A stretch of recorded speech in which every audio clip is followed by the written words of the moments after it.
इसको पाया जाता है। मतलब बाहर साइड में कम दिखाई देता है, लेकिन अंदर के साइड जो होते हैं उसमें ज्यादातर दिखाई जाता है। अराउंड द एनल कैनल, जो हमारा कैनल होता है, जो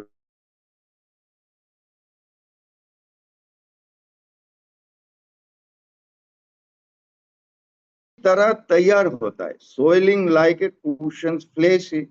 अगर जो कोलोनोस्कोपी के माध्यम से अगर आप देखें, दिखा जाता है, तो इस स्लाइड को अगर हम बड़ा करके दे, ये आप देख सकते हैं, ये हो गया आपका हेमोराइड, जैसे कि कुशन की तरह डेवलप हो गया। ये एक वेन, सूजा हुआ वेन है। तो above anal canal and permit gas passages without proceeding stools। तो ऐसा जो डेवलपमेंट होता है, इस डेवलपमेंट के जो डेप्थ के हिसाब से हमारा प्रॉब्लम आगे हम देख सकते हैं किस प्रकार से होते हैं। तो आज की तारीख में पूरी दुनिया का अगर हिसाब करें, आंकड़ा देखे, most prevalent cases middle and old age case में ही देखा जाता है। हालांकि आज की तारीख में बच्चों में भी देखा जाता है कि कॉन्स्टिपेशन का प्रॉब्लम हो रहा है, पाइल्स का भी प्रॉब्लम आ रहा है, 20 साल की उम्र में भी, 18 साल में भी दिखाई दे रहा है।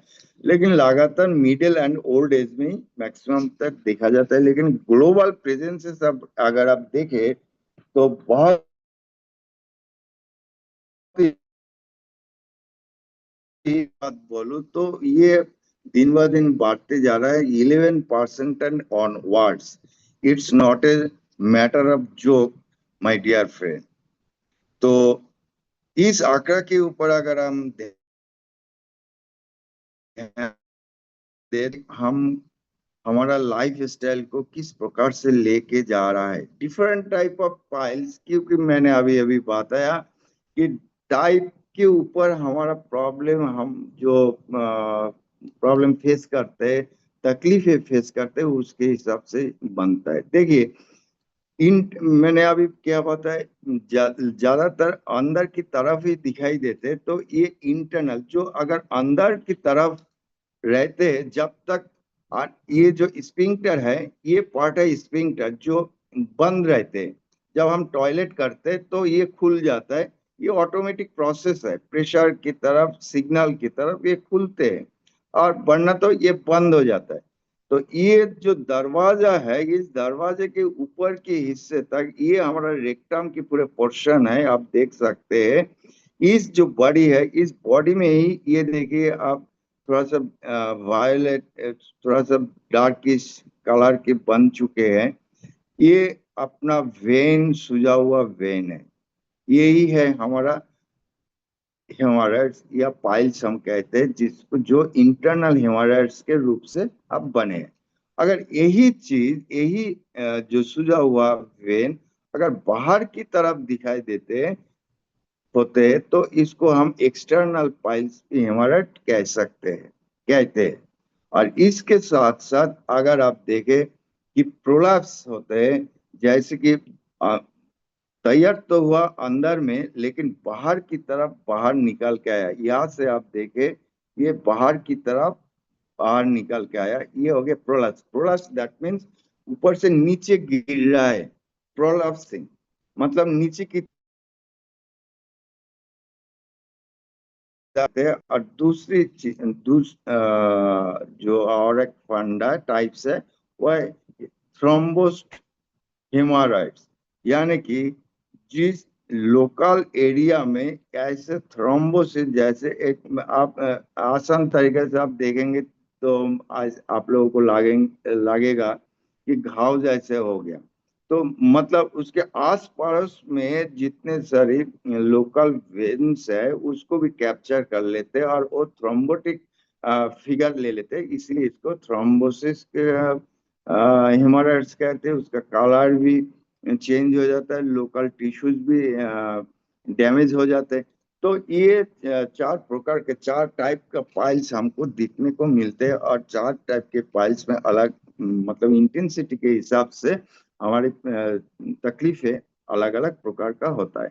और ग्रेड भी हमारा डिफरेंट टाइप के ग्रेड होते हैं। हर हेमाराइट का एक ही जैसे ग्रेड नहीं होता है। अगर आप यहाँ पे इलस्ट्रेशन में अगर हम देखें तो ये यहाँ पे देखिए बॉडी में ये यहाँ पे जो एपिथेलियल जो लेयर है, इस लेयर पे जस्ट सूजन है, जस्ट सूजन सिर्फ बाहर की तरफ ऊपर क्या है, ये ग्रेड 1, ग्रेड 1 की तरफ है। अगर इसको और थोड़ा सा नीचे की तरफ आ रहा है और सूजन ज्यादा हो गया, थोड़ा सा लोकल एरिया को और कैप्चर कर रहा है, ये सेकेंड ग्रेड का हो गया। और जो जो आप देखे इस प्रकार का, इस साइड में आप देख सकते इस एरिया को, ये हो गया आपका थर्ड हेमोरेज, जिसमें आपको लोकल एरिया और भी कैप्चर कर लेते हैं और इसका सूजा हुआ पार्ट भी बढ़ते आ रहा है। मतलब जो वेन जो कैप्चर्ड हो गया, तो उस वेन का जो एरिया है वो दिन ब दिन बढ़ते आ रहा है। तो उस प्रकार से उसका ग्रेड को निर्धारण किया जाता है। और ये चौथा ग्रेड को आप देख सकते हैं कितना बड़ा हो चुका है, एक एक हेमोरेज का हिस्सा। ऐसा लगता है कि कोई अंगूर का थैली लटक रहा है। तो इस प्रकार के होता है हेमोरेज। अगर हमने कोलोनोस्कोपी के तरफ से देखे तो इस प्रकार ही देखने को मिलता है। और जब यहाँ से टॉयलेट के रास्ता से ही तो ये बनता है, जब टॉयलेट हम करते हैं तो जब टॉयलेट निकालते हैं इसके साथ फ्रिक्शन होता है, संघर्ष होता है, तब जाके इसका बहुत ही दर्द, खतरनाक दर्द महसूस होता है पेशेंट को, है ना। तो ये अलग अलग सबको एक ही ग्रेड का होगा ऐसा कोई बात नहीं है। किसी का ग्रेड 1 के रूप में रहते, किसी का ग्रेड 2 में, किसी का ग्रेड 3, किसी का ग्रेड 4 के हिसाब से होता है। जिसका आगे एडवांस लेवल पे जब आते हैं तो वो मान लीजिए कि ग्रेड 3 और 4 ये एडवांस लेवल पे चला जाता है। इसका कारण क्या होता है, देखिए आज की तारीख में लगातार लोग हम एक शब्द में बात में हम बात करें तो सेडेंटरी लाइफस्टाइल इसका मेन कारण है। सेडेंटरी लाइफस्टाइल, इसके साथ साथ आप देखें स्ट्रेनिंग ड्यूरिंग बाउल मूवमेंट, जब हम टॉयलेट करने जाते हैं ज्यादा प्रेशर लगा के हम टॉयलेट करते हैं। कोई कोई लोग तो पूरे आधे घंटा टॉयलेट में बैठे रहते हैं, जोर जबरदस्ती उसमें प्रेशर डालते हैं, राइट। किसी किसी का क्रॉनिक कॉन्स्टिपेशन होता है या तो लगातार डायरिया होते हैं, तो ये ऐसे लोगों को भी पाइल्स होने का चांसेस बहुत ज्यादा होता है। प्रेगनेंसी के टाइम पे भी पाइल्स डेवलप होती है, क्योंकि उस टाइम पे इंटरनल जो ब्लड सर्कुलेशन प्रेशर बढ़ जाता है, और रिवर्स अगर नहीं हो पाया प्रेग्नेंट आफ्टर डिलीवरी, तो वो उसी जगह पे ही रह जाते हैं। जिस लोगों ने ओबेसिटी है, जिसका वेट बहुत ज्यादा है, उन लोगों में से भी ये पाइल्स होने का संभावना ज्यादा है। जेनेटिक प्रॉब्लम तो होते ही रहते हैं। एजिंग, जो लोग थोड़ा सा एजेड है उनको भी ये प्रॉब्लम अक्सर दिखा जाता है। जो लोग हेवी लिफ्टिंग का काम करते हैं, भारी वजन हमेशा उठाते हैं, तो उनको भी लोअर पार्ट में प्रेशर होते मिलते हैं, तो इसी वजह भी उनको पाइल्स का भी प्रॉब्लम दिखाई देते हैं। कुछ लोग एनल इंटरकोर्स करते, तो ये भी एक मॉडर्न लाइफ में भी ये प्रॉब्लम दिखाई दे रहा है। डाइटरी फैक्टर्स, मतलब जो लोग हम पानी ज्यादा नहीं पीते, फाइबर बिल्कुल नहीं खाते हैं, बच्चे लोग, क्योंकि आज मैंने क्या बोला, बच्चे लोगों को भी पाइल्स दिखने को, हेमोरेज दिखने को मिल रहा है, क्योंकि बच्चे लोग आज की तारीख में सब्जी खाने में नाराज है। सिर्फ और सिर्फ वो लोग फास्ट फूड में ही ध्यान देते हैं, उनको पसंदीदा है। और जिनकी जिंदगी में डाइटरी फाइबर बिल्कुल नहीं है, उनके लाइफ में बहुत ही अहम बात है, पाइल्स होने का बहुत ही चांसेस है। इसका मेकानिज्म क्या होते हैं अगर आप देखें, ये रेक्टम में, सॉरी, रेक्टम, ये जो रेक्टम हमारा पार्ट है, इस पार्ट में आप देखेंगे scaffolding, connective and fibro elastic tissues यहाँ पे मौजूद है। और ये जो कारनामा है, ज्यादातर बैठना, टॉयलेट में ज्यादा प्रेशर लगाना, या तो कॉन्स्टिपेशन, क्रॉनिक कॉन्स्टिपेशन होना, इसके बजाय ये जो connective tissue and fibro elastic tissue, इनका जो कैपेसिटी है, ये प्रेशर, लगातार प्रेशर होने के वजह ये डाउनवर्ड हो जाता है एंड डिजेनरेटिव मोड में चला जाता है। मतलब जो इलास्टिक क्या होता है, इलास्टिक अगर आपने खींच लिया तो छोड़ देंगे तो वो नॉर्मल हो जाना चाहिए था, लेकिन यहाँ पे डिजेनरेशन होने के वजह वो इलास्टिक, वो तो बढ़ गया लेकिन वो अपनी जगह पे आ नहीं सकता, आते नहीं है, तब जाके वो उधर वीकेंड हो जाता है, वो लेयर बहुत वीकेंड हो जाता है। और उसी चक्कर में जब एब्डोमिनल प्रेशर हम बढ़ते हैं, ब्लड फ्लोस इग्नोर करते हैं रिटर्न जाने के लिए, तब जाके abnormal dilation of vascular canal होता है, और तब जाके ये डैमेज वॉल होके यहाँ पे ब्लड वेसल जमा हो जाता है। तो इसी को ही धीरे धीरे हम हेमोरेड्स के रूप पे डेवलप हो जाता है माय डियर फ्रेंड। यानी कि आप अगर हमारा देखे तो मेकानिज्म, या जो लोकल फाइब्रोब्लास्टिक टिश्यूज है, इसका वीकेंड के बजाय, डिजेनरेटिव के बजाय, हमारा ब्लड वास्कुलर चैनल का एबनॉर्मल डायलेशन ही है हेमोरॉइड्स, राइट। तो ये बाहर की तरफ ही हमें दिखने को मिलता है, ये मसल के अंदर दिखाई नहीं देगा, ये बाहर बाहर की तरफ ही दिखाई देंगे। और इसका पोजीशन अगर आप देखें, ये अपना रेक्टम, ये पोजीशन कहाँ पे होता है, आप क्लॉकवाइज देखेंगे तो घड़ी का 3 क्लॉक, 7 क्लॉक एंड 11 क्लॉक, ये जो नंबर्स है हमारा, इस नंबर के ऊपर ही ये 3 पोजीशन में ही इसका लोकेशन डिटेक्शन होता है। यानी कि राइट एंटीरियर वॉल जो 11 जो घड़ी होता है, 11 आवर, तो ये होता है right anterior portion, and right posterior होता है 7 क्लॉक, 7 बजे का जो टाइम है, ये होता है राइट पोस्टीरियर। और लेफ्ट लेटरल जो थर्ड 3 बजे का जो टाइम होता है। तो ये जो 3 लोकेशन है, इस 3 लोकेशन में ही आपका ये हेमोरॉइड्स का पोजीशन होता है, जो हमारा रेक्टम पे दिखने को मिलता है, राइट। तो इस 3 जगह से ही ब्लीडिंग निकलते, जब ये ऊपर का टिश्यूज रप्चर होते हैं, तो उस रप्चर के वजह ही ब्लीडिंग होता है, क्योंकि यहाँ पे बहुत इनरिच्ड ब्लड्स होते हैं। और इसीलिए आप देखेंगे फ्रेश ब्लड, माने रेड, एकदम क्या बोलता है, ताजा ताजा ब्लड आपको देखने को मिलेगा। यहाँ पे आपको कोई पुरानी या तो ब्लैक इज ब्लैक ऐसा कुछ नहीं है, फ्रेश ताजा ब्लड आपको देखने को मिलेंगे, क्योंकि ये एनरिच ब्लड में ही भरा पड़ा है। तो सिम्टम ऑफ पाइल्स, आपको जिसको इस प्रकार का तकलीफें है उनको आप देखेंगे, पहला तो कॉम्प्लीमेंट है रेक्टल ब्लीडिंग।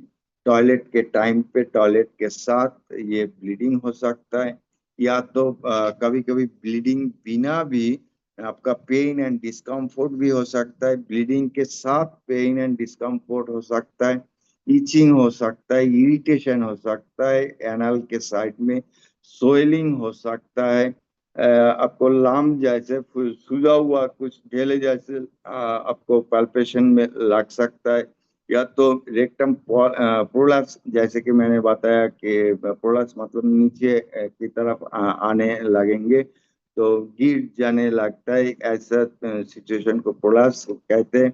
तो म्यूकस डिस्चार्ज जैसे प्रॉब्लम आपको दिखाई देता है। इनकम्प्लीट बाउल, आपको लगेगा कि टॉयलेट में साफ नहीं हो रहा है, और एक बार जाना चाहिए, और एक बार जाना चाहिए, इस प्रकार से हो सकता है।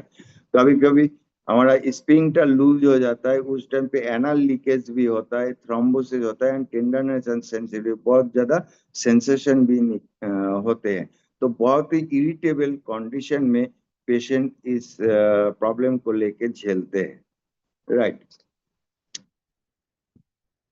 लेकिन अक्सर ये छोटी सी चीज है, छोटी सी बातों में मैंने आम बातों में समझाने का प्रयास किया, लेकिन कभी कभी हम गलती क्या कर बैठते हैं, पाइल्स और फिशुरा को एक कॉमन हम समझ लेते हैं। फिशुरा को भी पाइल्स समझ लेते हैं और पाइल्स को भी फिशुरा समझ लेते हैं। ऐसा नहीं है, थोड़ी सी डिफरेंस है। एनल फिशुरा क्या होता है, एक ब्रेकेज होता है, ब्रेक या तो टीयर हम बोल सकते हैं, कोई छेड़छाड़ी किया। वो क्या होता है, ये जो वॉल है, एनल वॉल है, ये ओनल वॉल, ये टीयर हो जाता है। ये देखिए, ये पोर्शन, ये जो जहाँ पर हम मैंने मार्क कर रहा हूँ, आप लोग देख सकते हैं शायद, ये जो पोर्शन है ये टीयर हो गया, मतलब टूट गया। तो ये टूटा हुआ पोर्शन होता है फिशुरा। यहाँ से भी आपका ब्लीडिंग हो सकता है, पेन हो सकता है, डिस्कम्फोर्ट हो सकता है, ये अलग बात है। और पाइल्स को हमने क्या देखा, यहाँ पे सूजा वेसल सूजा हुआ होता है, यहाँ पे वेसल सूजा हुआ होता है। लेकिन फिशुरा में ये सारी चीज नहीं होता। फिशुरा में होता है टीयर, वॉल टीयर होता है। जैसे कि fissure is a break or tear in the skin of the anal canal. मतलब ये जो एनल कैनल है, ये हमारा एनल कैनल है, इसका स्किन टीयर होता है। और anal fissure may be notice by bright red anal bleeding on toilet paper and undergarments, right. तो ये narrow opening and crack system है। यही प्रॉब्लम, यही चीज हम गलती कर बैठते हैं। एग्जाम आप देख सकते हैं, यहाँ पे आप देखे फिशुरा कैसे है। ये देखिए, जस्ट स्किन जो एनल एनल है इसका, ये देखिए टीयर अप है। यहाँ पे भी अगर और भी देखे तो ये देखिए एनल कैनल के पास ये है फिशुरा, ये कोई पाइल्स नहीं है। अक्सर लोग समझते हैं कि ये भी पाइल्स है। नो, पाइल्स अंदर से डेवलप होती है और फिशुरा बाहर से स्किन टीयर अप होती है। तो दोनों में थोड़ा सा डिफरेंस है। ये इस इलास्ट्रेशन में आप लोग क्लियरली देख सकते हैं। ये देखिए, ये आपका पाइल्स है, इस तरफ पाइल्स है और इस तरफ ये फिशुरा है। मतलब ये जो स्किन है, ये स्किन को टीयर अप हो गया और यहाँ पे आपका वेन है, वेसल जो है, इसको बाहर से डेवलप हो गया, जो कनेक्टिव टिश्यूज आपको वीकेंड होने के बजाय डेवलप हुआ था। तो इसमें हमें ध्यान देना भी पड़ेगा, कौन सा पाइल्स है, कौन सा फिशुरा है और कौन सा फिशुला है। नाउ प्रिवेंशन कैसे करें, छोटी छोटी पार्ट। देखिए, प्रिवेंशन हेमाटाइट्स हेमाटाइट्स के लिए सीधी सी बात है, लाइफ स्टाइल को चेंज करना है, लाइफ स्टाइल को अपडेट करना है। अगर लाइफस्टाइल को हमने सुधार दे तो ये हेमोराइड्स को भी हम रिवर्स कर सकते, ग्रेड 1, ग्रेड 2, ग्रेड 3 पे भी हम कर सकते, राइट। तो ईटिंग हाई फाइबर फूड, बच्चे आज आज से भी आपके घर में बच्चे लोग भी अगर फाइबर खाना नहीं चाहते, वेजिटेबल खाना नहीं चाहते, तो उनको जैसे भी हो उनके डाइट में वेजिटेबल्स रखने का प्रयास करें। Lot of plenty of water, पानी ज्यादा से ज्यादा 3 से 4 लीटर आज की तारीख में पीना जरूरी है। फाइबर सप्लीमेंट भी ले सकते। अल्कोहल एंड कैफीन कंजम्पशन ना करे या तो कम कर दे, ज्यादा लेते हैं तो। टॉयलेटिंग ज्यादा प्रेशराइज ना करे, स्ट्रेन टॉयलेट में ज्यादातर ना बैठे, जरूरत से ज्यादा एक्सरसाइज, डेली एक्सरसाइज करे, कीप एनल एरिया क्लीन, साफ सुथरा रखे। केगल एक्सरसाइज एक एक्सरसाइज होती है, उस एक्सरसाइज को भी हम डेली लाइफ में कर सकते हैं। कुछ योगा होता है, उस योगा को भी हम ऐड ऑन कर सकते हैं, बहुत अच्छा रिजल्ट मिलते हैं। कीगल एक्सरसाइज, इसके लिए भी बहुत अच्छा रिजल्ट आपको मिलेंगे। राइट। जो अपने मेंटेन सॉरी। तो इस प्रकार से अगर हम प्रिवेंशन के लिए सोचे तो आम लाइफ में अगर ये सारी चीज डेली लाइफ में भी हम खुद करते तो हेमोरॉइड्स का या तो पाइल्स का प्रॉब्लम अपनी जिंदगी में तो आएगा नहीं, और आया हुआ है वो भी धीरे धीरे नॉर्मलाइज होने का भी चांस आपको मिलेंगे। इसके साथ साथ होम रेमेडीज में हमें क्या लेना चाहिए, देखिए सीलियम हास जिसको हम इसबगुल के नाम पे पहचानते हैं हमारा लैंग्वेज में, तो इसबगुल बहुत बढ़िया एनरिच्ड फाइबर है। तो इसको भी हम डेली लाइफ में रख सकते हैं। साथ में होल ग्रेन्स होना खाना बहुत जरूरी है। बीन्स ले सकते हैं, नट्स ले सकते हैं, ग्रीन लीफी वेजिटेबल्स अपनी लाइफ में होना चाहिए, रेडिश जैसे चीजें हैं इसको भी ले सकते हैं। कामिन सीड्स जो जीरा, कामिन सीड्स ले सकते हैं। आंवला बहुत एनरिच्ड फाइबर है। सिर्फ आंवला में तो फाइबर नहीं है, बहुत सारी चीज आपको मिलेंगे, vitamin C, enrich vitamin C भी मिलेंगे। बनाना में भी फाइबर मिलते हैं, मैग्नीशियम भी मिलते हैं जो आपको सोइलिंग न्यूट्रलाइज करने में भी मदद करेंगे। पोटाशियम भी है, फाइबर भी है। मैंगो सीड्स ले सकते हैं, पका हुआ पपीता भी आप लेते हैं।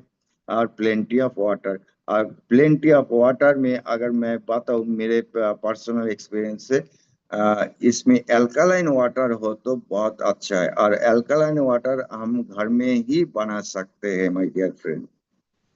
आपको अल्कलाइन वाटर बाहर से खरीद करने का भी कोई जरूरत नहीं पड़ेगा। अगर आपने एक कांच के जार में पानी डाल के उसमें थोड़ा सा खीरा, थोड़ा सा अदरक, थोड़ा सा हल्दी, कुछ पुदीना पत्ते या तो तुलसी का पत्ते डाल के पूरे रात भर भिगो के रखे, और सुबह उठ के वही पानी को पी जाए तो बहुत अच्छा रिजल्ट मिलेगा, क्योंकि वो अल्कलाइन पूरे रात भर अल्कलाइन बन जाएंगे। राइट। लेकिन इसके साथ साथ हमें ये भी ध्यान देना पड़ेगा क्या नहीं खाना चाहिए और क्या अवॉइड करना पड़ेगा। देखिए, जो हमें जान देंगे तो जान वाला खाना तो हमें चाहिए, और जो नॉन लिविंग फूड है उसको हमें छोड़ना पड़ेगा, छोड़ना चाहिए। तो यानी कि avoid all kind of junk food, carbonated drinks, spicy, oily, preserve, over cook, जैसे हमारा मतलब हमारा जीव में मुंह में जो स्वादिष्ट लगते हैं उस प्रकार के खाने को हमें वर्जन करना पड़ेगा। सीधी सी सीधी बात है। बर्गर खाओ, पिज्जा खाओ, जो भी मन पसंद का जो खाना है रेस्टोरेंट का, अच्छे भले बड़े बड़े रेस्टोरेंट का खाना कुछ भी हो, सब बंद करना पड़ेगा अगर अपना एलिमेंट्री ट्रैक को स्वस्थ रखना चाहिए, या तो डेफिकेशन भी अच्छा होना चाहिए। तो ये सारी चीज को भूलकर लिविंग फूड में ही हमारा जिंदगी बचा हुआ है, इसी को ही अपनाना पड़ेगा। और दूसरी बात है, ये तो हो गया होम रेमेडी, और इसके साथ साथ अगर हम एस्टोनिया वन के बास्केट से हम बात करें क्या चूज करें, तो इसके लिए सबसे पहले मैं बताऊंगा कि एसबीटीसी ये अनोखा एक हमारा जूस है, जिसके साथ आपको क्या फायदा मिलेगा। पहले तो इन्फ्लामेशन आपको कम करेंगे, सुझाव हुआ कम करेंगे, ऊपर से आपको ब्लड रिवर्स जो डिनाई कर दिया था उसको रिवर्स करने के लिए भी मदद करेंगे। साथ साथ आपका स्पेशली हमारा बास्केट में है पाइलोवान, इसको यूज करें कॉम्बिनेशन के साथ। अगर थोड़ा सा ग्रेड 2 या 3 ग्रेड पे है तो इसके साथ अपने क्रिल वन को ऐड ऑन कर सकते हैं, क्योंकि ओमेगा गुड फैट आपको सूजन कम करने के लिए मदद करेंगे। रिवर्स करने के लिए मदद करेंगे, ब्लड सर्कुलेशन करने के लिए भी ये मदद करेंगे। और क्रिल वन में सबसे बढ़िया बात है, इसमें हमारा विटामिन K2 भी ऐड ऑन किया है। तो जो जो आपको ब्लड वेसल का जो फ्लेक्सिबिलिटी है उसको भी मेंटेन करने में आपको सहायता करेंगे। जिस जो जिस पेशेंट को आपको कॉन्स्टिपेशन का लगातार प्रॉब्लम है, इनको हम GPM सिरप को भी ऐड ऑन कर सकते, साथ में आप लिवोवन सिरप ऐड ऑन कर सकते। दिस इज ऑप्शनल, आप करेंगे तो अच्छे है। और साथ में अगर इन्फ्लेमेटेड इन्फेक्शियस है, ज्यादा लॉन्ग टर्म ये प्रॉब्लम को झेल रहा है, तो पाइलोवन के साथ अगर जरूरत पड़े तो ग्रेड 4 में पाइलोवन के साथ A9 को भी आप ऐड ऑन करें तो बहुत अच्छा रिजल्ट आपको मिल सकते हैं। और दूसरी बात है, हमारे बास्केट में एक अनोखा टर्मरिक है, लंकाडिंग टर्मरिक। इस टर्मरिक को अगर आप डेली लाइफ में चावल के साथ, गर्मा गर्म चावल के साथ डेली 1 चम्मच करके मिला के दोपहर में या रात को आप खा सकते। खाना खाने से शुरुआत में खाए तो आपका डाइजेस्टिव ट्रैक्ट में जितने सारी इंफ्लेमेशन है, जितनी सारी सूजन है, ये खुद ब खुद आपका हील करने का हेल्प करने वाला है। तो इस प्रकार से आप कॉम्बिनेशन के साथ अगर ग्रेड के हिसाब से ग्रेड 1 में क्या देना है, ग्रेड 2 में क्या देना है, ग्रेड 3 में क्या देना है, तो इस प्रकार से आप हमारे बास्केट से ऐड ऑन कर सकते हैं। अगर ग्रेड 1 के मैं बात करूं तो सीधे सीधे आपने SBTC पाइलोवन एंड लिवोवन सिरप या तो GPM सिरप, ये 3 कॉम्बिनेशन आप दे सकते हो। अगर आपने ग्रेड 2 की बात बोले तो SBTC पाइलोवन एंड कीलोवन आप दे सकते हैं, इसके साथ GPM भी ऐड ऑन कर सकते हैं। अगर ग्रेड 3 की मैं बात करूं तो इस केस में SBTC पाइलोवन एंड A9 एंड कीलोवन, ये चारों को कॉम्बिनेशन को दे तो बहुत ही अच्छा रिजल्ट मिल सकते हैं। इनको तुरंत आपको फायदा मिलेंगे। और साथ इसके साथ साथ लोकल एनास्थेसिस, क्योंकि लोकल इरिटेशन होता है, दर्द भी होता है, तो इस केस में माय डियर फ्रेंड सीज बात होती है। तो टॉयलेट करने के बाद गर्म पानी में बेटाडीन डाल के उसमें कम से कम 10-15 मिनट बैठ के उसमें कंप्रेस, हॉट कंप्रेस जैसे जो हम कहते हैं टर्म्स के साथ, तो उसको हम यूटिलाइज करें तो उसमें बहुत अच्छा रिजल्ट मिल सकते हैं। तो ये इतना सही इन शॉर्ट मैं आज पाइल्स के साथ मैं आपके साथ बात किया। तो इन शॉर्ट छोटी सी टॉपिक पे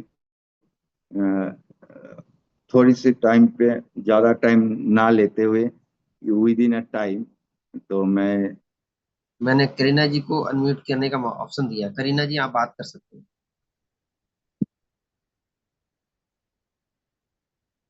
अनम्यूट कीजिए करीना जी।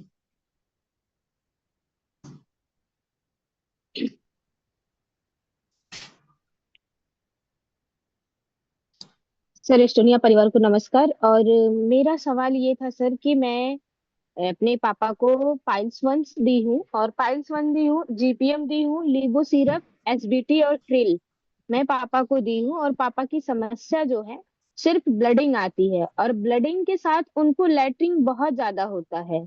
ब्लडिंग तो अपने सप्लीमेंट से ब्लडिंग बंद हो गया, लेकिन उनको ब्लड जो लैट्रिन वाला फेज है वो अभी कवर नहीं हो पा रहा है। लैट्रिन वो शाम में भी 4 से 5 बार, सुबह में भी 4 से 5 बार ऐसे लैट्रिन के लिए जाते हैं। और सप्लीमेंट लगभग सर 3 महीने हो चुके हैं।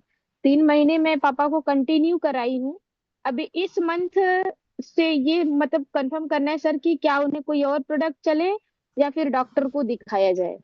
बीच में उनका ब्लडिंग एकदम खत्म है, ब्लडिंग नहीं है, लेकिन ये लैट्रिन वाला जो फेज है वो कम नहीं हो रहा है। मैडम ये बहुत अच्छा आपने सवाल रखा।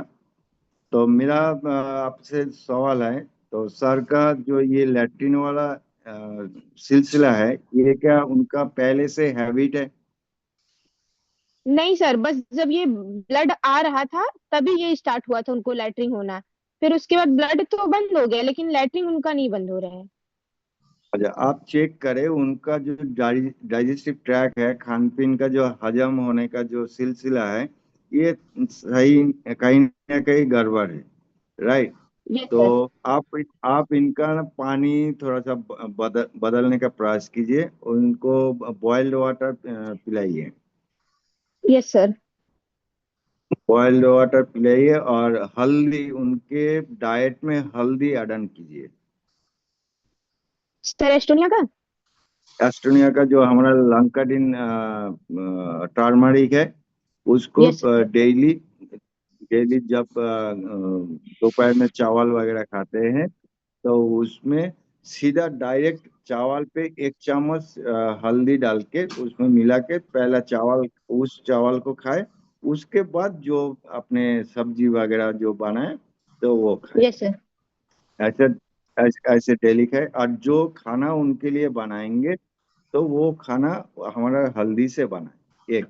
और दूसरी यस बात सर। है, उनको पूछिएगा जो दिन में 3-4 बार वो जाते हैं टॉयलेट, क्या वो टॉयलेट होते यस सर। हैं या सिर्फ उनको लगता है कि मैं जाऊं बार बार। क्योंकि मैंने नहीं सर, अभी अभी थोड़ा। अभी अभी सर थोड़ा मैंने ही आज होता है, का लेकिन होता सेशन, है उन्हें लैट्रिन। हाँ, क्योंकि इन लोगों को यही एक कॉमन प्रॉब्लम होता है, क्योंकि उनको लगता है कि हमारा टॉयलेट क्लियर नहीं हुआ। तो उसी वजह वो जो आर्ज है, टॉयलेट का जो आर्ज है, वो आर्ज तो कंप्लीट नहीं हुआ। तो उस आर्ज को कंप्लीट करने के लिए फिर से दोबारा और एक बार जाते, और एक बार जाते, इस प्रकार से क्या होता है, और भी प्रेशर होती है। Yes sir. ठीक है ना। ये भी एक हैबिट के रूप से भी कन्वर्ट हो जाता है। तो उसमें भी थोड़ा सा ध्यान दीजिए। राइट। उम्मीद करता हूँ ठीक है ठीक सर। चलेगा। ओके। और कोई नेक्स्ट? नेक्स्ट हमारे साथ आकाश कुमार सिंह जी हैं, मैंने आपको अनम्यूट किया हुआ है, आप भी बात रख सकते हैं। आकाश जी, आकाश कुमार सिंह का हैंड रेज है, आपको अनम्यूट किया है, आप नहीं कर पा रहे। तो हमारे साथ बलवीर सिंह जी हैं अलवर राजस्थान से। बलवीर सर, आप बात कर सकते हैं। Hello sir. नमस्कार। नमस्कार। नमस्कार। सर मेरी नमस्कार। सर मेरी मदर है, उनकी एज करीब 60 ईयर है। तो उनको पाइल्स की प्रॉब्लम है करीब पिछले 2 साल से। तो पहले तो और मेडिसिन उनको दे रहे थे, और अभी सौभाग्य से एस्टोनिया वन के प्रोडक्ट हमें मिले। तो दूसरी बीमारियों में हम कई लोगों को सजेस्ट कर रहे हैं, तो मैंने मदर को भी अभी दिया है। तो उनको सर एक तो ब्लीडिंग की बहुत ज्यादा प्रॉब्लम होती थी, अभी 2-3 बार, अभी भी जस्ट 2-3 दिन पहले भी हुआ है। लेकिन अभी मैंने 3 दिन से वो स्टार्ट किए हैं। तो एक तो मैं सर उसमें जीपीएम दे रहा हूँ, पाइल्स अपना पाइल्स वन जो है वो दे रहा हूँ, और उसके साथ लिवो सिरप दे रहा हूँ। और इसके साथ और भी कुछ ऐड करना पड़ेगा या सर इससे रिलीफ मिलेगा? अभी मतलब 3 दिन में कुछ ये रिजल्ट तो आया कि उनको कब्ज तो खत्म हो गई है। ओके। ओके। ये क्या पहला कोर्स चल रहा है मैडम का? जी जी, पहली बार अभी स्टार्ट किया है सर। ओके। ओके। तो अभी पाइलोवान, जीपीएम और क्या दे रहे हैं? लिवो वन सिरप सर। ओके। ठीक है, इसके साथ आप एसबीटीसी ऐड ऑन कर सकते हैं, बस चलेगा। एसबीटीसी। हाँ। अभी सर मैंने उनको ना बीपी की वजह से एवीबीटी दे रखा है, और बीपी ओके। उनका बिल्कुल कंट्रोल ओके। है। ओके, चलेगा। चलेगा, कोई दिक्कत नहीं। कंटिन्यू ठीक कीजिए। है सर। कंटिन्यू कीजिए, पहले जी 2-3 कोर्स कंटिन्यू कीजिए, उसके बाद दिखा जाएगा। ठीक है sir. Okay. Okay, okay, thank thank you you sir. Sir. हमारे साथ गोपाल पाटिल जी आए हैं, तो मैं आपको भी अनम्यूट किया हूँ। गोपाल पाटिल जी बात कर सकते हैं। मिस्टर गोपाल पाटिल। हेलो। जी सर, हेलो, आवाज आ रही है। आवाज आ रही है ना? सर, एक पेशेंट का पहले था पाइल्स, उसका बाद अभी देख रहे हैं कि कोलाइटिस भी है।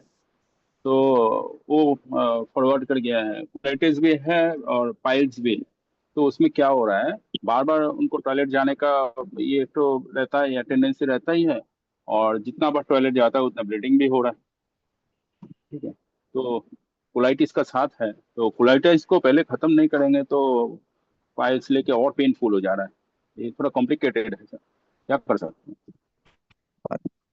इस केस में देखिए, कोलाइटिस इटसेल्फ कॉम्प्लिकेटेड एक प्रॉब्लम, और साथ में पाइल्स, तो बार बार टॉयलेट जाने में ऐसे ही नॉर्मल लोगों को भी तकलीफ हो जाते हैं। तो इस केस में उनको डाइट मिल्क प्रोडक्ट जो है बिल्कुल नहीं लेने का है अभी फिलहाल, है ना, और सादा खाना चाहिए। और एसबीटीसी उनको आप ऐड ऑन करें, एसबीटीसी और लंकाडीन टर्मरिक, इसको सर 2 ये सब टाइम्स। दे दिया है, एक ही प्रॉब्लम हो रहा है, आपका कुछ वेजिटेबल ज्यादा लेता है तो वेजिटेबल नहीं लेने से भी प्रॉब्लम है, वेजिटेबल ज्यादा लेता है तो कोलाइटिस का प्रॉब्लम बढ़ जा रहा है। नहीं, देखिए, कोई भी चीज ज्यादा लेने से तो वो अमृत भी जहर बन जाता है। तो नहीं लिमिटेड ऐसा नहीं है, लिमिटेड हो नॉर्मली। तो अच्छे, तो अच्छा। लिमिटेड लेना पड़ेगा, हम्म। लिमिटेड लेना ठीक। पड़ेगा। और सब्जी उबाल के हुए खाए तो बहुत अच्छा रहेगा। अच्छा अच्छा, तो कोलाइटिस के लिए प्रैक्टिकली क्या यूज करना चाहिए सर? कोलाइटिस के लिए एसबीटीसी एंड लंकाडीन टर्मरिक बहुत अच्छा काम करेगा। अच्छा अच्छा, हाँ एसबीटीसी में भी तो क्विकवर्मिन है, ठीक है, हाँ और हाँ, साथ में लेकाडोंग टर्मरिक भी ना देंगे, ठीक है। उसके साथ एडन लंकाडीन टर्मरिक अगर डायरेक्टली हम अप्लाई करेंगे तो डुअल फंक्शन, हमको डुअल स्ट्रेंथ मिलेगी। इन्फ्लेमेशन भी कम होगा। उसमें इनाइन onco देना जरूरी हाँ, है क्या? इनाइनों को दे सकते, ऐसा कोई बात नहीं है, क्योंकि उधर इन्फेक्शन तो है ही, तो इन्फेक्शन हाँ हाँ, में भी वो गार्ड करेगा। इस केस में इसीलिए दे हम सोच सकते, रहे थे कि इनाइन onco भी दे दें। दे ठीक सकते, है कोई सर, दिक्कत नहीं। ठीक है sir, thank you sir, thank you sir. Pile one continue करेगी, एसबीटीसी हाँ कंटिन्यू पाइल करे। वन कंटिन्यू है। हाँ। हाँ, और साथ में ये नहीं ना उनको चार्ज कर सकते। अच्छा। No issue. Okay sir, thank you, thank you sir. Right, thank you.